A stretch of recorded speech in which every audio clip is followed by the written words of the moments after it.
So we invest in these technologies to assist with the warming climate, and the effect of sulfur dioxide in the atmosphere will help block some of the warming, and the particles stay in the air for 1 year. So, and actually we're speaking to some of the airplane manufacturers and to see if they can emit some of our technology into the atmosphere to help with the global warming. That's right. Fantastic. Yeah, climate. I mean, we don't like to use the term climate engineering. It scares people, so we prefer. Of course, but it's but for me, being an engineer, I think that's actually what you do. It's like yes. You can have financial engineering, you can have, I'm sure, climate engineering, because it involves something that's more scientific. Yes, exactly. You're an engineer, you understand. And from Sweden, right? Yeah. So we don't like to call them chemtrails. We don't like to use this. So what do you call it instead? Well, we call it aerosol injection. Aerosol. It's kind of like little droplets. Okay.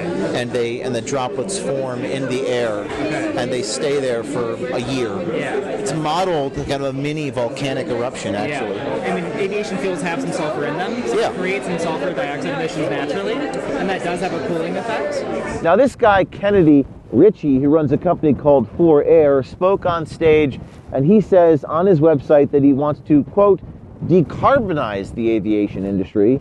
He actually told me he was trying to eliminate contrails entirely, but then brought up cloud seeding. A lot of the work actually came out of the military, so they do this all the time. Have you worked with them at all? Or? No, because they're a little more closed door about their procedures. You ever heard of sulfur dioxide? Yeah. You've heard of that? Okay. Yeah. It's actually pretty cheap to do it.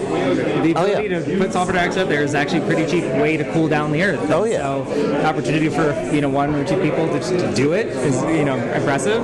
He went a little further. He's like, it'd be interesting if the government start doing this over each other's territories on purpose. Like if we start getting weather modification as a government, either good or bad. The closest one I'm aware of is someone called Airborne Snow Observatory.